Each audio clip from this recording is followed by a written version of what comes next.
New fall arrivals are at Nordstrom Rack stores now. Get ready to save big with up to 60% off Vince, Kurt Geiger London, and more. How did I not know Rack has Adidas? There's always something new. Join the Nordy Club at Nordstrom Rack to unlock exclusive discounts on your favorite brands, shop new arrivals first, and more. Plus, get an extra 5% off every Rack purchase with a Nordstrom credit card. Great brands, great prices. That's why you Rack. This Old House Radio Hour is supported by the Home Depot. Whether you're tackling a kitchen upgrade, organizing your garage, or building out that back deck, it's important to keep your projects on track. Fast, free delivery from the Home Depot makes it easy to keep things moving in the right direction. If you're just starting out or you're stuck in the middle, the Home Depot has same-day and next-day delivery, so you can get what you need fast. Maybe you need a tool, more materials, some extra paint and supplies, or a battery to power your way through that project. Whatever you're working on, get fast, free delivery from the Home Depot. How doers get more done. Order select in-stock items by 4 p.m., subject to availability. From LAist and APM, American Public Media, it's This Old House Radio Hour. I'm your host, Jen Largis. On today's show, 2 of the most dangerous materials in old houses may be lurking where you least expect. Here's what to do if you uncover asbestos or lead paint. Let sleeping dogs lie is a pretty good rule of thumb. But once you start to disturb things like asbestos or lead, it becomes airborne. And now it's bioavailable. From conversation rocks to creatures in the woods, Rhett McLaughlin's North Carolina cabins holds stories both magical and a little scary. When we get away from Los Angeles and all the work that we do here, we want there to be a sense that things have slowed down. A year after Hurricane Helene devastated Asheville, This Old House returns to rebuild homes and hope. All of this, plus we're answering your home improvement questions at 877-864-7460. Coming up next. Welcome back to This Old House Radio Hour from LAist and APM. I'm your host, Jen Largis. We all know renovating an older home can uncover hidden hazards, from lead paint to asbestos. These toxic materials pose real risks if they're not handled correctly, but fear not, joining us today is Alpine Environmental President Ron Pike to explain how to identify these dangers and the safe way to deal with them, from professional abatement to simple precautions. Ron, welcome to This Old House Radio Hour. Thanks, Jen. Great to be here. So let's lay a baseline really quick here for our audience. Can you tell us what asbestos is? Asbestos has been around for a while. It looks like a rock, but it's fibrous. Back in the day, ancient people were like, hey, this is cool. We could probably do something with this. So it's kind of like one of the wonder minerals that has been discovered for quite a while ago for humanity, going all the way back to Egypt, a few thousand BC. They used to wrap the mummies because the asbestos just had this amazing property where it just lasts forever. It's an insulator for thermal, it's an insulator for electricity, and it just doesn't break down. So they said, we're going to keep these mummies in great shape for the afterlife. What better to put around them than a loving embrace of asbestos? So if you're near any mummies, I recommend putting on a respirator. So we've obviously done some research and realized that it's not so healthy to breathe in and to have in your home. If you do come across asbestos, how worried should you be? If you have a home, even if it's more recently built, there's still some uses of it. You'll see it in some roofing adhesives. The blackjack is added as a binder. For example, a house from the 50s, any old vinyl floor, there's a very high chance that there is asbestos in the vinyl itself or the backing or in the mastic, the glue that actually holds it all to the subfloor. Let sleeping dogs lie is a pretty good rule of thumb. But once you start to disturb things like asbestos or lead, it becomes airborne. Now it's bioavailable. Now you're breathing it in or you're consuming it. It's on your fingers, and now it's causing trouble. If there's any question at all, a laboratory test is the only way to tell. Don't overreact, but don't underreact. And if a floor is peeling up or has any damage, you want to replace the floor, call a professional, get some advice. It's worth a few $100 to get peace of mind. And it's certainly important if you're doing a renovation job is to make sure that you just don't go off on your own, rip it up and cause trouble. So how do you safely remove asbestos then? The work that we do as abatement contractors, it actually came from the nuclear industry back in the 50s. And it's all about isolation and containment. My job is to first isolate this work area. So we put 6 mil thick plastic and duct tape and seal all the walls and the floors and any kind of breaches, windows, etc. We have a machine. It's a HEPA filter. HEPA means high efficiency particulate air for all of you acronym fans out there. And it's 99.97% efficient down to 0.3 microns. And that's microscopic. That's your mold spore size, your asbestos fiber, your lead dust, very tiny microscopic dust. So it's very important that it is a high efficiency 3-stage filtration, and we're blowing out clean air, dust-free, down to the microscopic level. So this is something that we're calling in a professional for. How do we know who to choose and who to trust? There are licensed contractors in every state, and you want to go to your Department of Public Health or Department of Labor, the Department of Environmental Protection. You want to look at your own state websites and say, I'm looking for licensed asbestos contractors in my state. And then you want to make sure that they're good. Check them out. They're not all the same. Your asbestos inspector will often be able to reference people, say, these people are good, try them. You want to make sure that a low bid in the environmental world is a legitimate low bid, because there's a lot of corners to cut and there's a lot of ways to save money. So low bid on environmental, not always the best idea. So turning our thoughts over to lead a little bit, lead has not been in paint since 1978. Why was lead such a popular additive to paint? It was a great red or white pigment, and it's also just amazingly durable. You put old growth pine, lead paint, and we're working on these windowsills and exterior trim on houses in the Boston area from the early 1700s, and it's the original stuff. So wow, nothing beats lead paint. Nothing beats asbestos. One's a neurotoxin, one gives you cancer. So, it's good news, bad news. Yeah, I guess so. So they still use lead on bridges and ships and industrial applications here and there, but it's much more controlled now, of course. Yeah, what are some of the environmental issues with lead paint on the outside of your home or on a building, like you say? So you got a house that might be 2,000 square feet. You kind of do the math and you say, I've got hundreds of pounds of lead on my house. Do I really want Joey the painter to come down with a grinding wheel and blow it all over the neighborhood? That's when a lot of problems happen. We were contacted by a homeowner nearby Boston, and they're residential chicken farmers, as many people are. And they have their chicken run next to a 100-and-something-year-old barn. One of the chickens died. And it turns out their whole flock has lead poisoning. Wow. Because they're eating soil that has been contaminated by the barn, just shedding microscopic over the century and then some. With a young child, the real biological activity is taking place from 0 to 6. And the lead is mirrored as calcium in the body. So if a child is exposed to the lead, they are retaining about 80% of that mineral, because the body's like, yes, more calcium. I'm going to make more bones, get into the blood. So it gets into the blood system, then gets deposited into the bones. It causes a lot of problems, but it's avoidable. But so many people don't realize what they're up against. And what does the testing process look like for lead paint? If you suspect that you have an old home and you think paint may contain lead, how do you find out? You could send chips off. You can get home test kits, but it's easy to do it wrong. So there's a lot of value in having somebody coming with not just a little chemical test kit, but they have what's called an X-ray fluorescence gun, XRF.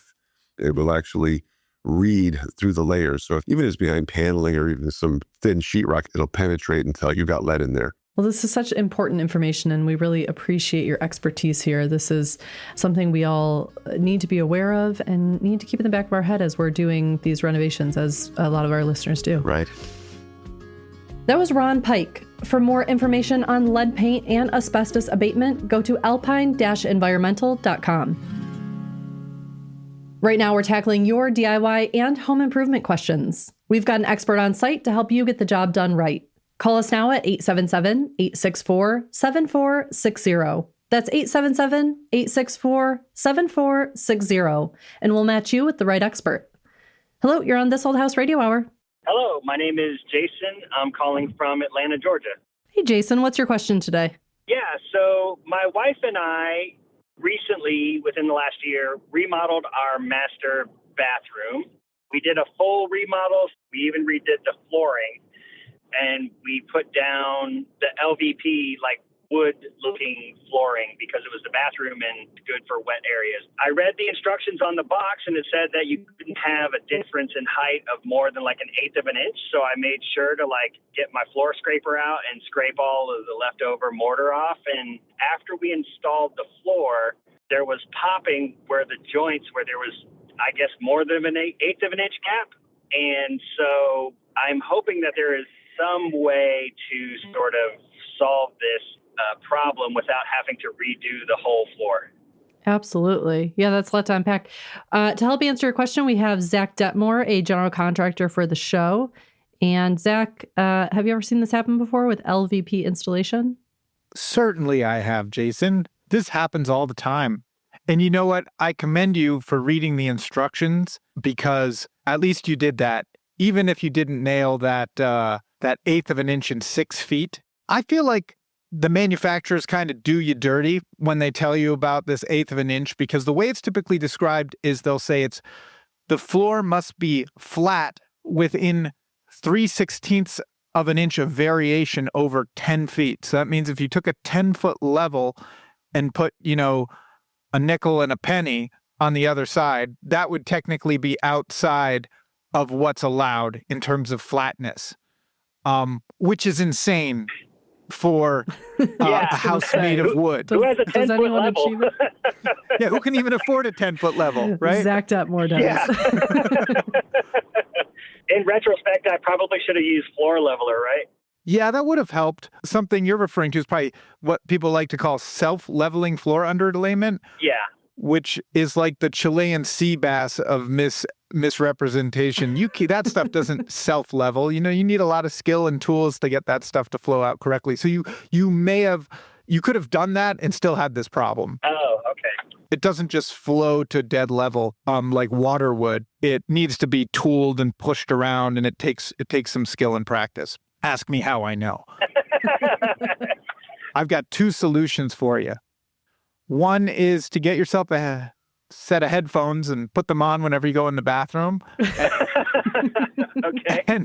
And the other one, which might be your preference, and this might sound a little funny, but you're going to have to inject a very viscous sealant below the floor to try and fill and smooth out the areas that are moving. So if you were to walk around, when you feel the floor contacting your foot and then compressing, you want to fill those voids, and you're going to have to physically drill a hole in the floor and then inject this glue into it. You can either buy a purpose-built tube of caulking that has this very viscous glue in it, and it has a syringe tip on it.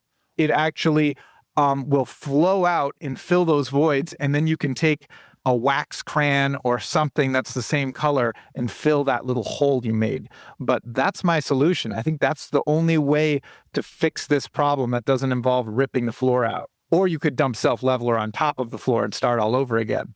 No. Okay. I've never seen the thing that you're referring to inject it underneath the floor. Are these kits? Yeah, they have something you can buy. If it'll say floor squeaks in the name, and it will have like a metal tip, like as if you were going to get a shot at the doctor, instead of a normal caulking tube, which would have a plastic one with a rather large tip that's, looks like the type of thing, you're given to your horse or something. Okay. One's a caulk gun and one's a syringe. We could just leave it at that. Yeah. One thing I will say about this is the hole in the syringe is very small. So the mistake most people do is they will drill the hole, they'll push the syringe in, and then they'll try injecting it into the subfloor. So you have to kind of stick it in all the way and then lift it up just slightly so you're in that void space, and then fill that up. And it will be a messy disaster the first couple holes. You're gonna screw it up, and that's just part of the learning curve. But you will get better at it, I promise. We believe in you. I'm just glad I don't have to pull up the whole floor. Yeah, I mean, you may after trying this, but hopefully not. No, you're going to be good. Yeah. I have full confidence. You already did a whole bathroom. Yeah. Okay. Well, we'll have to give that a try. Thank you, Zach. All right. Take care, Jason. Good luck. When we come back, our experts answer more of your home improvement and DIY questions. Call us at 877-864-7460. That's 877-864-7460. Coming up on This Old House Radio Hour from LAist and APM. Stay tuned. This Old House Radio Hour is supported by the Home Depot. Whether you're tackling a kitchen upgrade, organizing your garage, or building out that back deck, it's important to keep your projects on track. Fast, free delivery from the Home Depot makes it easy to keep things moving in the right direction. If you're just starting out or you're stuck in the middle, the Home Depot has same-day and next-day delivery, so you can get what you need fast. Maybe you need a tool, more materials, some extra paint and supplies, or a battery to power your way through that project. Whatever you're working on, get fast, free delivery from the Home Depot. How doers get more done. Order select in-stock items by 4 p.m., subject to availability. You're listening to This Old House Radio Hour from LAist and APM. I'm your host, Jen Largis. Right now we're tackling your DIY and home improvement questions. We've got an expert on site to help you get the job done right. Call us now at 877-864-7460. That's 877-864-7460, and we'll match you with the right expert. Hello, you're on This Old House Radio Hour. Hi, this is Sandy Jardine, and I'm calling you from Augusta, West Virginia, but the home I'm talking about is my home in Fillmore, Utah. Perfect. Sandy, what's your question today? Well, my home was built in 1897. It's a beautiful old folk Victorian. And we immediately, when I purchased it, knew that it needed new paint, got the paint with the primer in the historical colors, and fixed it all up. And a year and a half later, it all peeled. So we went back and said, okay, what's wrong? They said, do the primer first. Even though there's primer in the paint, do a primer first, then do the paint again. So we did that on the balustrades, with those fancy balustrades that were along our porch. And now that was in the fall, and now in the spring, it's peeling. So we're like, what do we do to keep paint on this house? We don't have to paint it every year. And someone said that, well, because it's older, we might have to treat it with something first, or maybe we just needed to do the primer like in the spring and not in the fall. Or what can you tell me? Well, we've got Zach Detmore, general contractor for the show, and Mauro Henrique, the painter for the show, both here to help.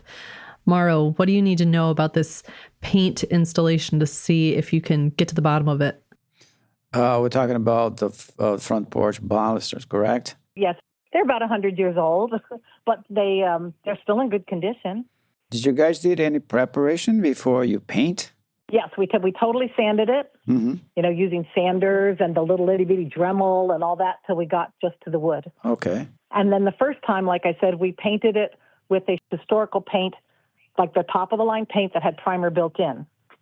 Then when that peeled, someone said, well, you better do the primer first and then the paint, even if it has primer in it. So we put the primer on, but now the primer peeled. So we're like, what do we do? And that's the one that's peeling right now. That was the one that peeled. Okay. It was in October, before it got to winter. We sanded down the parts that were peeling and put just a primer on it first. And then we were supposed to get to the paint, but it got too cold to paint. So now the primer peeled. So we're like, what is the best thing to do? Well, it looks like you got a little problem with adhesion.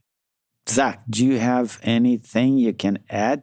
Yeah, so what I'm thinking is this is frustrating because she did all the things right that you're supposed to do. Yes. Like go to the bare wood, which is more than 99% of people are willing to do. My first thought is that paint and primer combo to me is sort of like, the low-fat food craze of the late 90s. Like, this is just silly branding. You can't skip primer. There's a completely different chemical makeup of what makes a good primer and what makes a good top coat. So unfortunately, that was where you went astray. But then you did the right thing. You put the primer on. There are certain windows I've purchased in the past, and they're primed. And they come from the factory primed, and they clearly state on them, this primer can be outdoors exposed for 90 days. And after that, the primer is void. The whole window warranty is void. And I've seen when we top coat windows that were past that warranty point, that the paint fails. And I think it has to do with the primer not having any UV resistance, because primer is meant to always have a top coat on it, and it should never be exposed to UV rays for an extended period of time. That's it. Primer is only good for about a month, max 40 days. Other than that, you're going to have to reprime the whole thing over again because it's not a UV resistant or anything like the hot and the cold. Then to have to reprime and start over again. Okay. Does she need to be careful about the temperature when she's applying these things? Does that matter? If you always read the instructions. Always. It can have a range of temperature, so you don't go below that or you don't go above certain temperature, which is really hot or too cold. You got to stay right in the middle. Right, and we knew that. That's why we got stuck in October when we did the primer by itself. Mm-hmm. We didn't get the other top coat on because they had all of a sudden the temperature dropped and we were too low. So we're like, oh, great, we'll have to wait for the spring. So obviously that was too long to wait, but we couldn't do it at 30-something degrees. So. Sandy, I think third time's a charm. Okay. We wish you luck. Thank you so much for the phone call. I love this house. Thank you. Thank you for answering my questions. Right now, we're answering your questions. Call us now at 877-864-7460. Hello, you're on This Old House Radio Hour. Hi, thanks for having me. This is Tom. I'm calling from Portland, Maine, and I own one floor of a old house. It's a 3-unit condo building that has cedar shingle siding. My understanding it's about 20 years old, and as far as I know, it's unfinished. And the side that gets the most exposure to the sun is starting to get pretty tired. You can see that shingles are cupping and starting to crack. So we know that we're probably going to have to replace that side in the near future.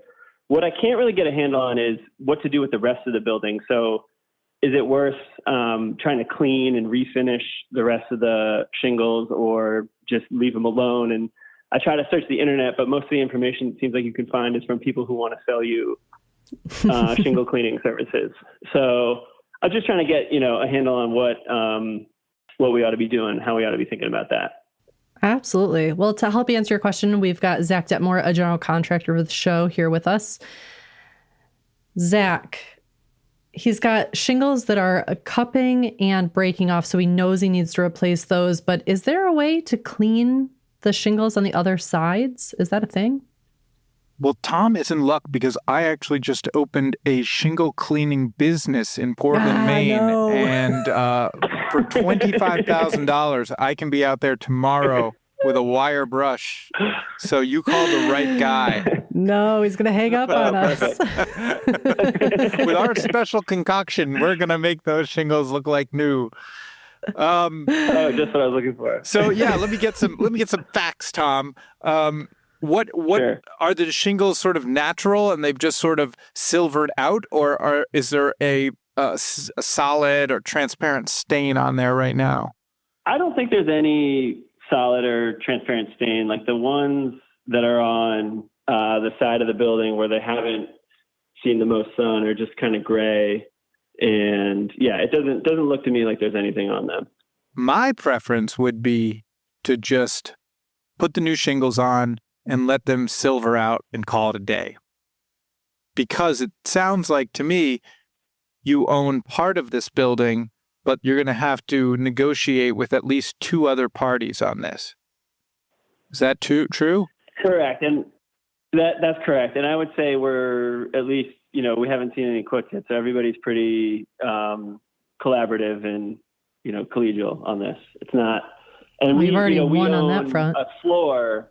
What's that? I said you've already won on that front. That's not usually the case. Yeah. And we own a third, so we own 1 floor, but everybody's responsible for the envelope of the building. Got it. It's a shame it wasn't split up vertically. Then you could only have to fix your side of it, Like, that's why I bought on the west side. That's how it works. So I just feel like in that situation, I'm paddling into deeper waters here, but I feel like in general, it's always easier to agree upon a cheaper scope and an essential scope, which is the durability and the long-lasting nature of this building. And if it's just, you're going to have this beautiful cedar, so it's going to look really fresh and pretty on one side for, I don't know, what do you think? A year, Jen? How long does it take cedar to weather out on one side? It goes pretty quick. Yeah, it happens faster than you think. Yeah, you lived in Massachusetts. You probably did it like 16 times, right? Yeah. My favorite is when people try to feather in a small patch and it's bright for, a year and until it all sort of evens out. Right. But Trying to match it just makes it kind of stand out more, or in a way. And I just feel like if one of you, as soon as you say, hey, we're going to stain this, well, what type of stain? I went on a subreddit, and the subreddit said, that company uses like this chemical that's going to hurt my dog, and what color? It just seems like there's way too much negotiation to just fix the one side and move on. That's my recommendation. Okay, so from like a longevity standpoint, no real advantage to like trying to clean and finish the side that's like sort of in fine shape but is already 20 years old and weathered. It's like just right sort of leave it alone. I could be wrong on this because I'm not from New England. I'm from New Jersey, where we don't use pretty wood on the outsides of our structures, right? We use landfills and white Mercedes. But you're going to get voted off the island over there. You got to be careful. Yeah. And we just put whole slices of chicken cutlets on the side of our house. There's a governor on the other line that'd like to speak with you. But there are these companies, especially you'll see them, they go viral because they'll spray something on the side of cedar, and it just brightens it up and makes it look beautiful. But it doesn't actually add to the durability. It just makes it look clean and bright, but it's actually sort of taking off sort of a protective layer on the cedar. So I don't think there's any benefit there with a cleaning or a soft washing aside from vanity. But if you have stuff growing like moss and,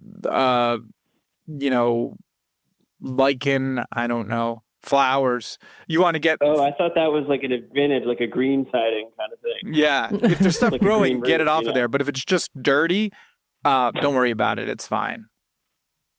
Okay. Good luck, Tom. All right. Thanks so much. I appreciate y'all's time. Take care. Bye-bye. Call us now to have your home improvement or DIY question answered. 877-864-7460. That's 877-864-7460. Hello, you're on This Old House Radio Hour. How are you today? Good. Who's calling? My name is Bruce Hill. And where are you calling from? Randolph, Massachusetts. All right. What's your question today? Well, I have a house that was built in 58, 59 at the Cape, and the front of it's slanted. The back is kind of a flat roof. I put an in-law addition on it, which closed up one end of the house and stopped the gable end vent. And when the house was built, there was no soffits on it. So since we closed up that end on the main house, I get a lot of mustiness. And if I put some clothes over there, in like 30 days, it gets real musty. And I'm trying to figure out what's the best way to vent it. They put a ridge vent on it, but there's not enough airflow from end to end. I was thinking of it eyebrow vents or something, so that's why I figure you guys are the experts. I try to find out from you what you suggest. Absolutely. I've got Charlie Silva, a builder for the show, and Zach Detmore, a general contractor for the show, both on the line. Charlie, what do you think? Well, you answered one of the questions as far as the venting. You stopped one of them, right? So from one end of the house to the other on the gables. And so you had a ridge vent before still? No, the ridge vent was put on when I had the house done over in 2008. So if you've never had musty smell up there before, right? And you blocked up one of the gables. Now you have a ridge vent. Correct. And you only have one gable vent. Correct.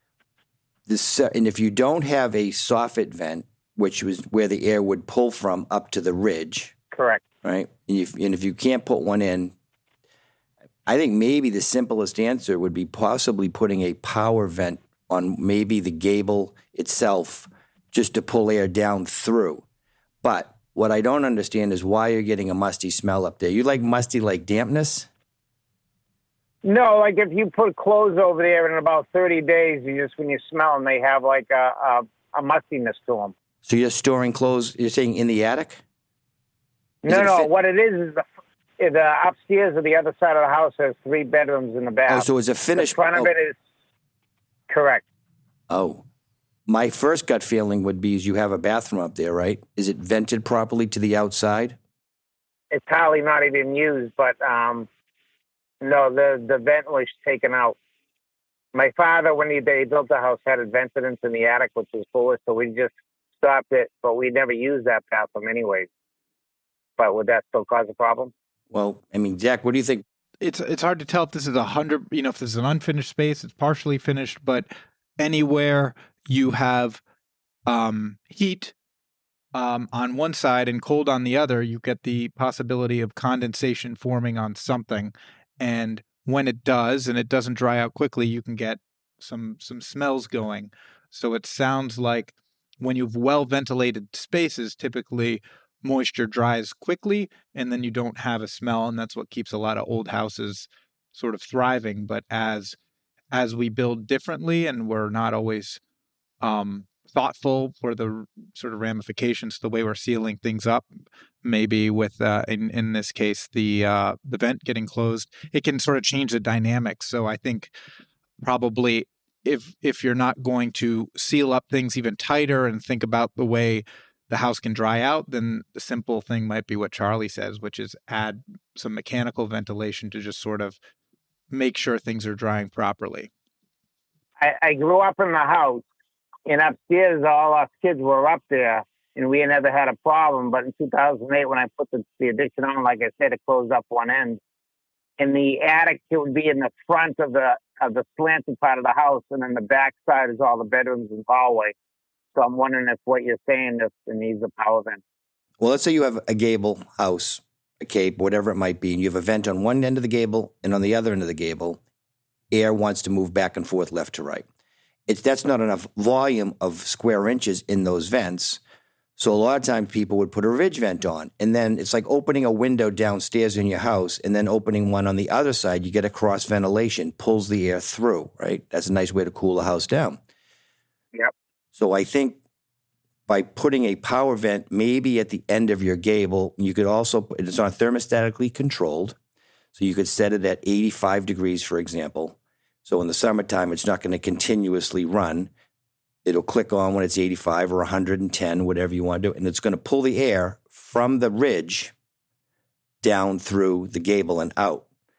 It will also pull the air mostly from the gable, the ridge vent closest to that gable vent, but at least you're going to pull air. So without being able to vent the soffit, that's my guess the best. Okay, so you're actually pulling the air the opposite way instead of up through the ridge down to the bottom gable with the power vent. Or you could put a vent on top of the roof down, like a mushroom vent or something like that with a power fan in it and pull it.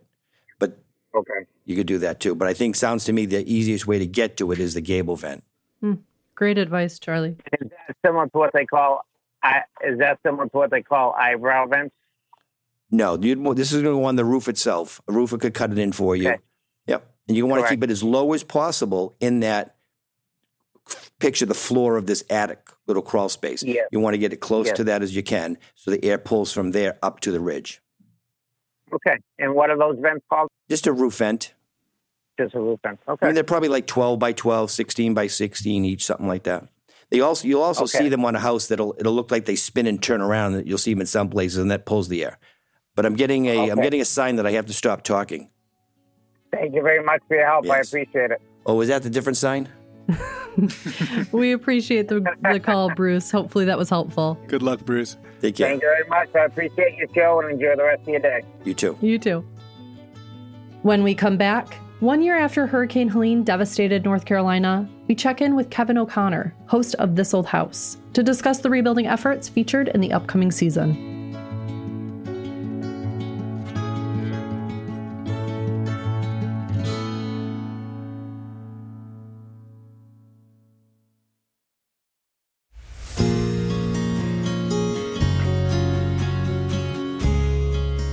Welcome back to This Old House Radio Hour from LAist and APM. I'm your host, Jen Largis.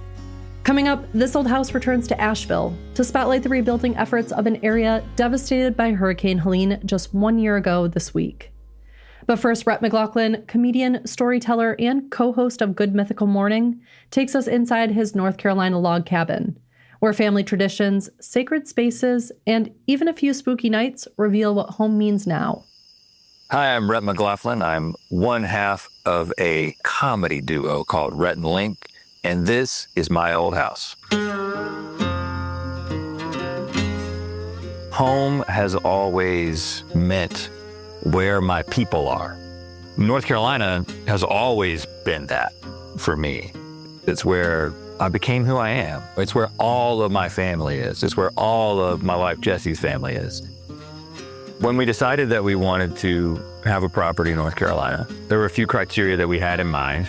We wanted something in the woods, maybe on a lake or on a creek or some proximity to water, but also had some land that was reminiscent of what I grew up with, which is a house that had a forest right behind it that you could walk through and get to a creek. Both my wife and her sister spotted this log cabin built in the early 2000s. And it was more of just what a log cabin typically is. It didn't have a whole lot else besides just the structure of the logs. But there's something about taking natural materials and transforming them into something that meets a need, that makes a home. A log cabin seems to be the closest you can get to just taking this material, stacking them up, and creating a house. You still feel very connected to the natural materials because you're seeing the trees right there in front of you. My first impression of the house was the first impression that I observe on everyone who visits, which is, look at those logs. I mean, it's just the only thing that you can say when you see them because they're unusually large. 18 inches to 2 feet in diameter. They make their presence known. There's a very long beam that spans the largest open spot of the house, and it's 2 logs stacked on top of one another. You see the other logs intersecting with it. You get this sense of the entire structure of the house and the way this all fits together. We have been invaded by 1 snake, 2 bats, innumerable carpenter bees. They have made their home in the logs. But my nemesis, the yellow jackets, they somehow figured out how to make a nest in between the logs of our bedroom wall. When we arrived last year, we were greeted with at least 50 yellow jackets swarming around in the bedroom. I wasn't appreciative of them. And I'm very proud of myself because that was when I discovered that you could take a shop vac and suck those suckers right up. I learned this by doing, because I was desperate to sleep in that bedroom, and so I was killing them one by one with a magazine. Then I started sucking some of the dead ones up with a shop vac, and then I was like, oh, I can get this live one. And they're all kind of swarming the windows, trying to get out. It was pretty effective.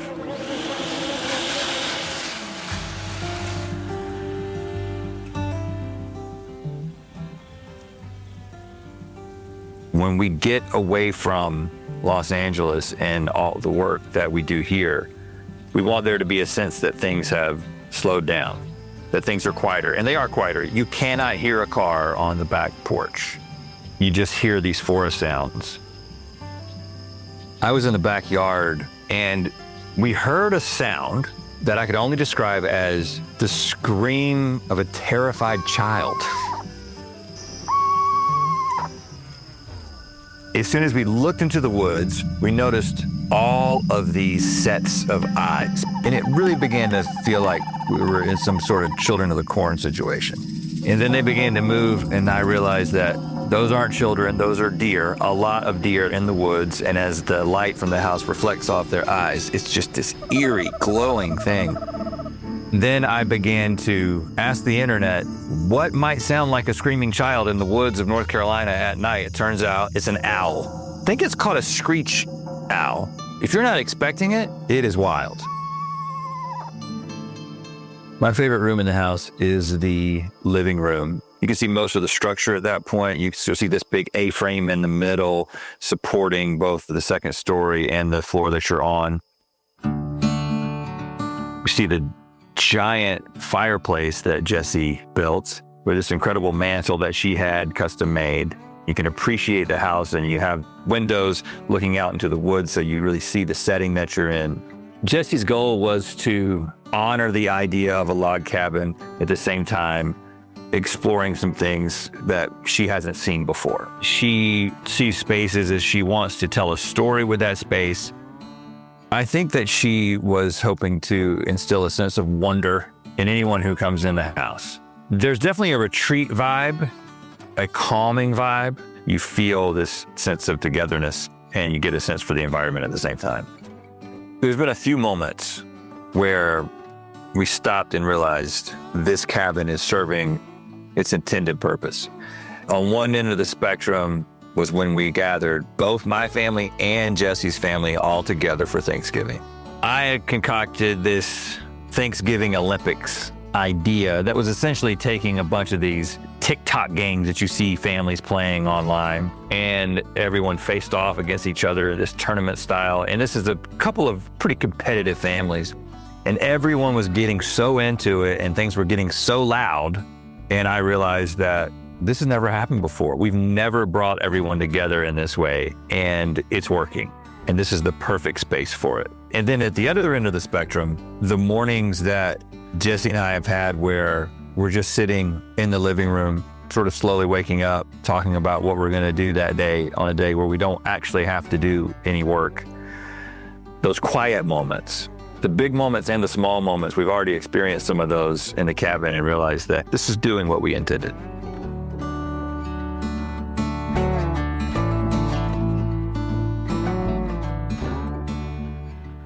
That was Rhett McLaughlin. Check out season 2 of Rhett and Link's Wonderhole only on YouTube.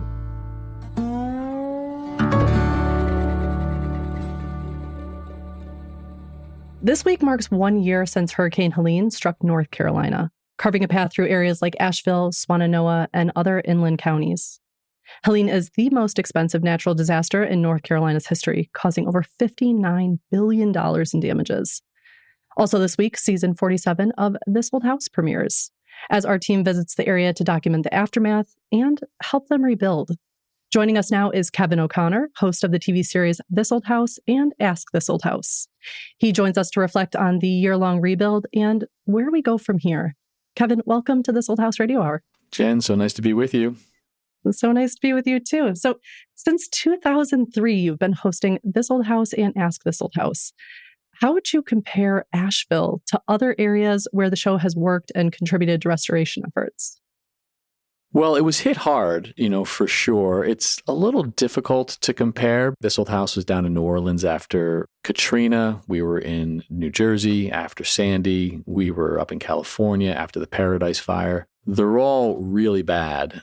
This one was very bad in the sense that the flooding was horrific. Tens of thousands of homes were destroyed. Hundreds of people lost their lives.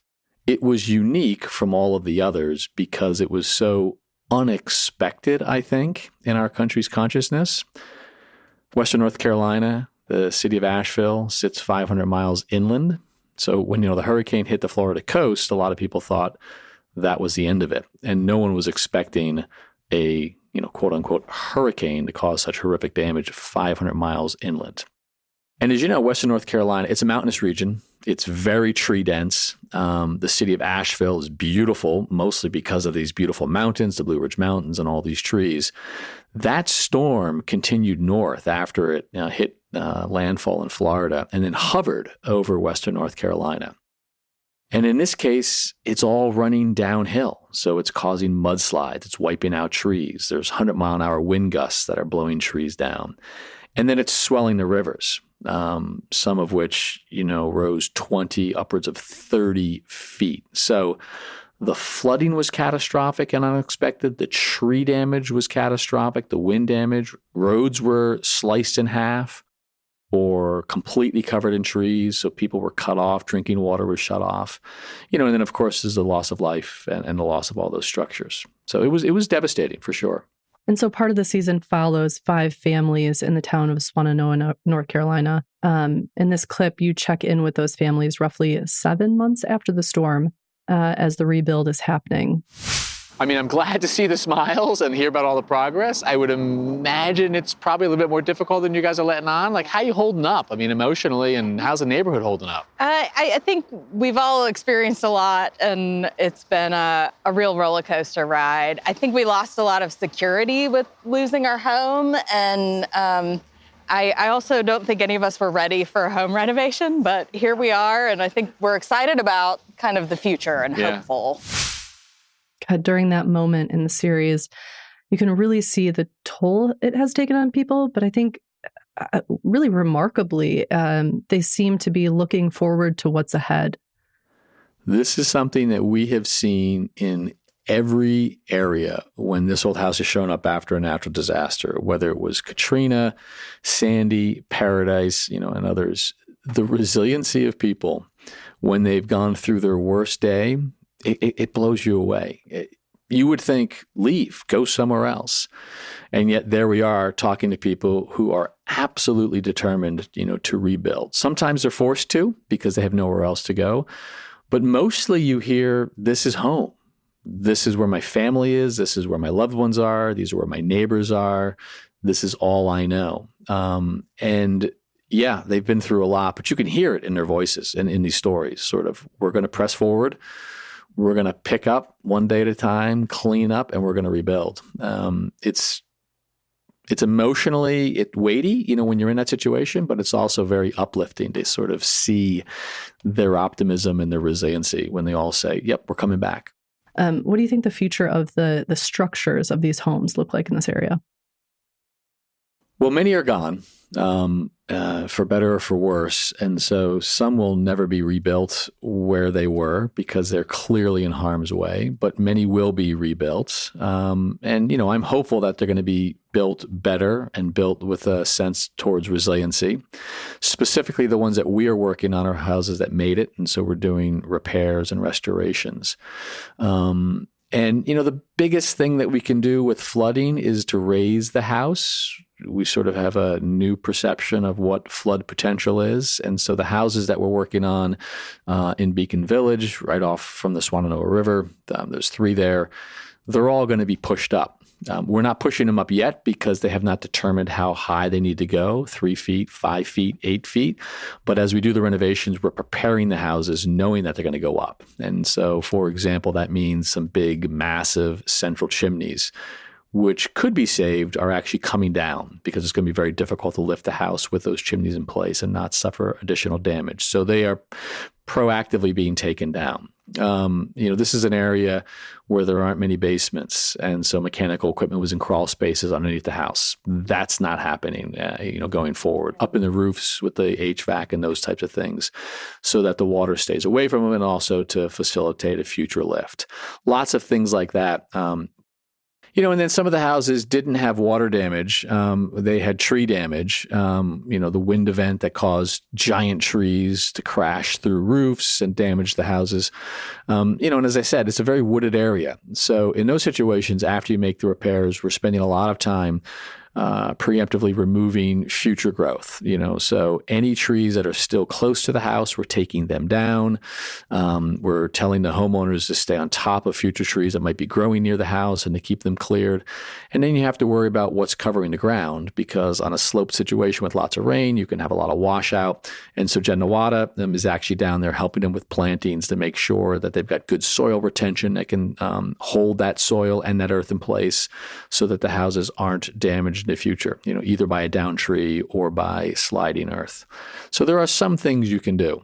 But, again, 100-mile-an-hour winds, 20, 30 inches of rain, rising rivers, these are very, very difficult things to completely fend off when your house is right in the center of the target of that storm. Yeah, there is a homeowner who lived on a riverbank, and miraculously their home was not washed away, unlike their neighbors. What was so unique about their construction maybe that kept their home, pretty much intact? That house is Paula's. She's a real character. She's got an amazing spirit.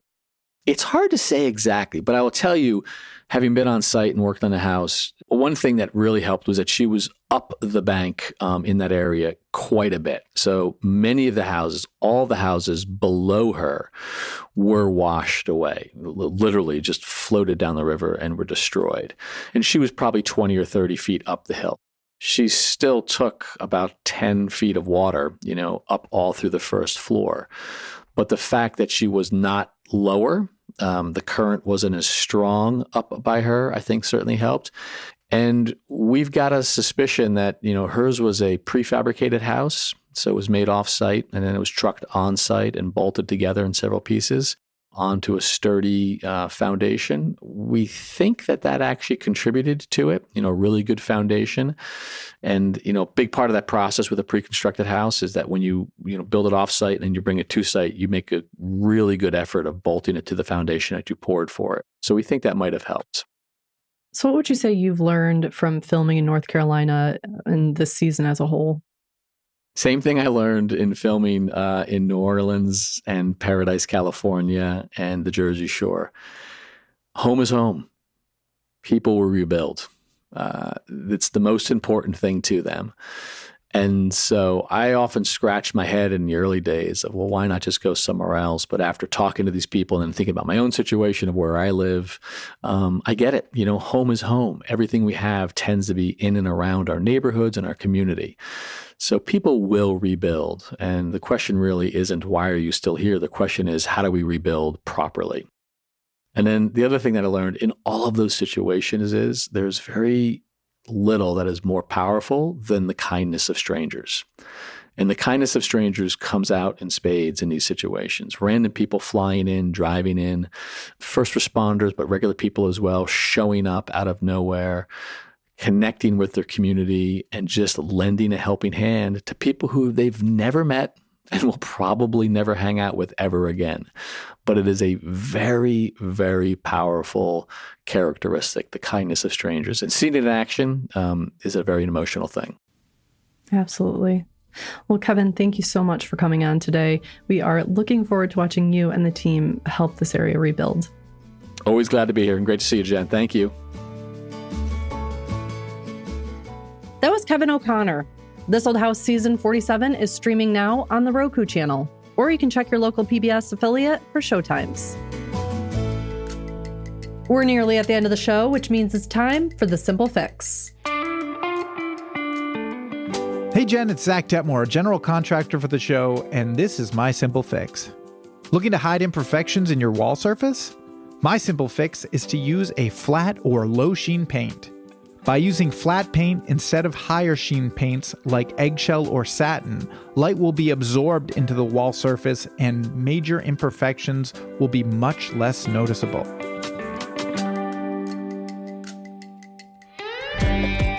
We'll see you next week on This Old House Radio Hour. Our show is distributed by and co-produced by LAist Studios and APM, American Public Media. This Old House Radio Hour was created and produced by Ember 20. Listen to new episodes of the podcast every Tuesday on your app of choice. You can follow This Old House on all the socials at This Old House, all one word. We'll see you next week.